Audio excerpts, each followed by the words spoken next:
Nak, ano ba nangyayari sa'yo? Bakit ganito yung mga scores mo? Ang bababa ng scores mo sa exam mo. Nagbubulakbol ka na ba o nagre-rebelde ka na? Gusto mo pa bang mag-aral?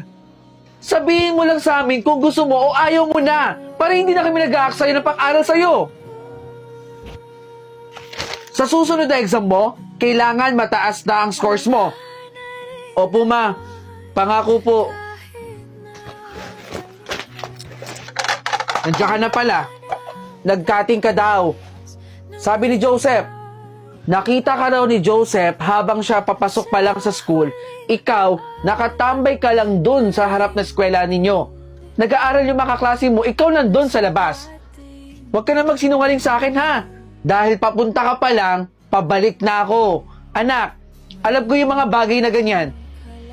Huwag ka lang magpapahuli sa akin ha. Tandaan mo yan. Kumain ka na doon. Sige po. Nak, eto na yung baon mo. Nanonood ka pa? Hoy, anong oras na? Huwag mo sabihin sa akin na wala ka naman balak pumasok. Ilang araw ka nang uma-absent. Ayoko pong pumasok, ma. Ano bang matututunan mo dito sa bahay? Ha?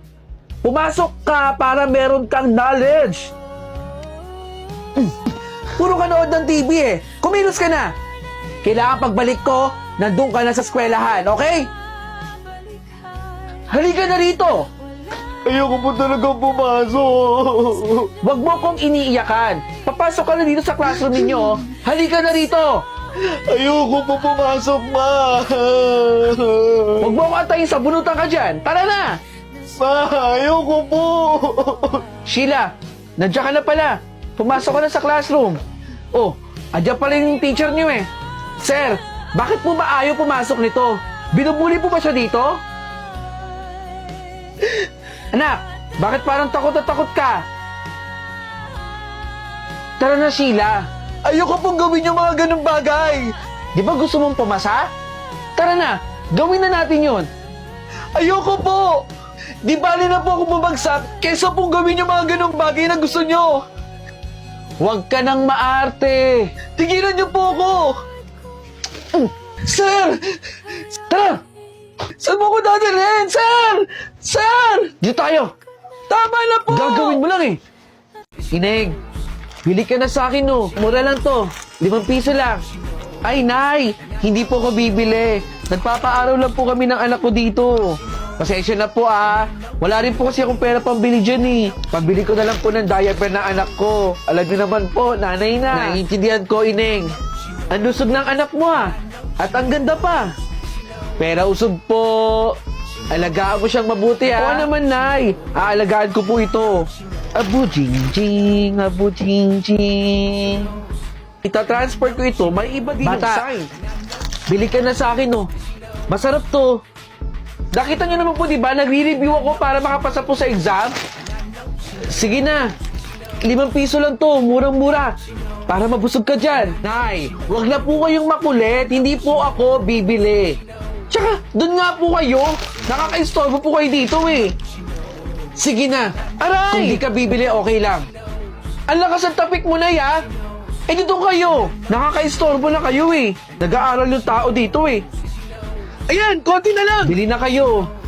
Bili ka na. Masarap to habang naglalaro kayo. Bukod sa mabaho kayo, bakit ako yung pinagbebentahan ninyo?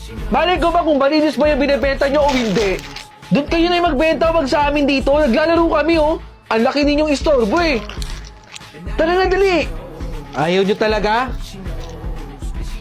Pwede ba umalis-alis kayo dito, Nay? Hindi po namin kailangan yan ang baho-baho ninyo. Aray! Salamat na lang. Hoy, naglalaro kami, Nay. Ang sakit nun, ha? Tara nga, doon na lang tayo. Baho-baho ng nanay na to, eh. Ma! Ano nangyari? Nasagasaan kasi yung kapatid mo. Kamalas-malasa naman ngayon. Ako nga man, nag-exam po ako, pero tingnan ninyo, bagsak po ako. Ano ba nangyayari ngayong araw? Bakit puro malas? Eh sana nga po, gumaling na agad siya eh. Babawiin ko pa po itong exam ko. Bili ka na. Kayo din po? Yung matanda oh. Sino yun?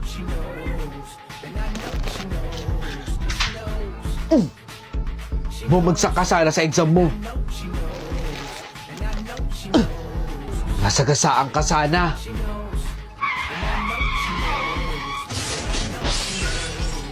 Isa ang pamilya namin sa mga kilalang mayayaman dito.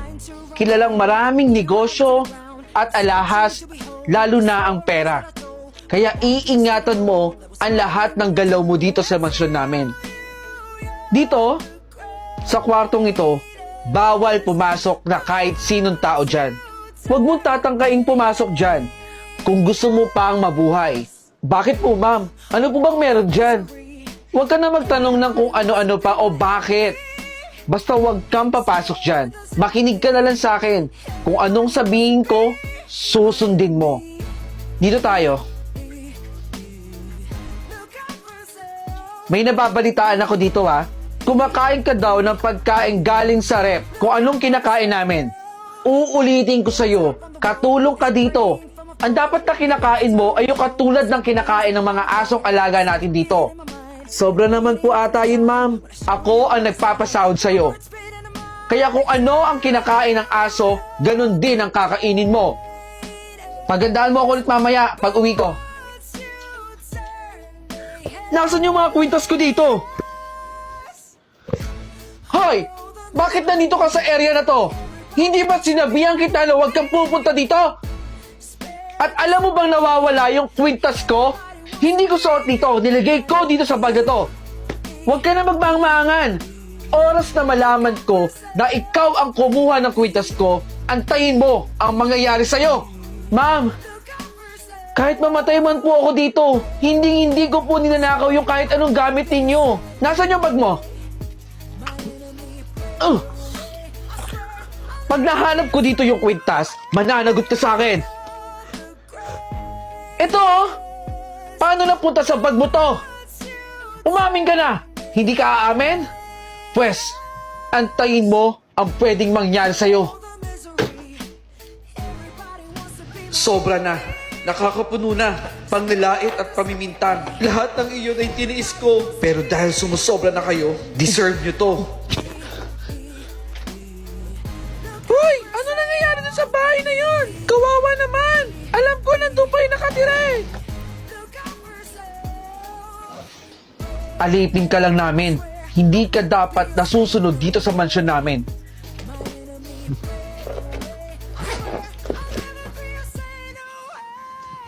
Tao po! Ay, tita, magandang hapon po. Kaklase po ako ni Calix. Si Calix? May tanong ko lang po sana kung nandiyan po ba si Calix. Nandito siya sa loob. Sakto. Chinat po kasi ako ni Calix. Inaya niya po ako mag-overnight dito sa inyo. Okay lang po ba, tita? Oo naman. Okay lang. Bakit hindi? Nakakaya naman po kasi, tita eh. Baka nakakaisolbo ako sa inyo eh. Para sa ikakasaya ng anak ko. Okay lang yun. Salamat po, tita. Tara na. Opo, tita.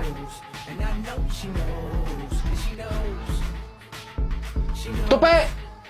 Huy, Calix! Nandito ka na pala sa loob ng bahay, hindi ka man lang kumatok. Hindi mo lang siguro narinig. Pinagmamasad ko nga yung bahay ninyo eh. Sobrang laki talaga, no?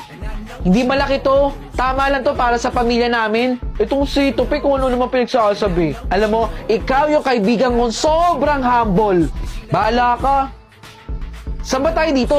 Sa laki ng bahay ninyo, hindi ko alam kung saan tayo pupunta rito eh. Malamang, doon tayo sa kwarto ko. Hoy, naka-ready na ba yung mga board games? Siyempre naman, ready ko para sa'yo. Tara na. Matatalo ka sa akin, no? Akala mo sa akin, ha? Iyo, meron ba kayong kailangan? Tubig, gusto ba ninyo? Kukuhanan ko kayo sa baba. Tita, hindi na po. Ako na lang po bababa para kumuha ng tubig namin. Sigurado ka, ha? Alam mo, tita, lagi kang kinukwento sa akin ni Calix. Sobrang bait mo talaga, no?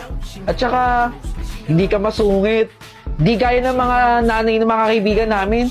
Napakasungit. Ikaw lang po ang hindi. Tawagin mo lang ako pag may kailangan kayo dito, ha? Ay, sige po, tita. Tatawagin na lang po namin kayo kapag may kailangan po kami ni Calix. Salamat po, tita. Tara na, Tupe. Tara na. Simulan natin maglaro. Maangas ka, Tupe, ha? Kasi alam mo matatalo kita. Anak, kumain kayo ng maayos yan ha. Mag-chat ka lang kapag may kailangan ka ha. Opo naman, ma. Kasama ko naman si Tupi dito eh. Kaya nga inaya ko mag-overnight dito para may kasama ako. Mag-ingat ka dyan, ma, ha? Sige po. Sige na, babay na. Alam mo, para kang tanga. Bakit kaya hindi mo nalang puntahan si Tina sa kwarto? Anong sinasabi mo, Tupi? Pa-video call ka pa dyan. Pwede mo puntahan si Tita doon, no? Lapit-lapit Wala si Mama dito. Kaya nga inaya kita mag-overnight eh. Eh, sino yun? Ha? Anong nakausap? Sinong nakausap?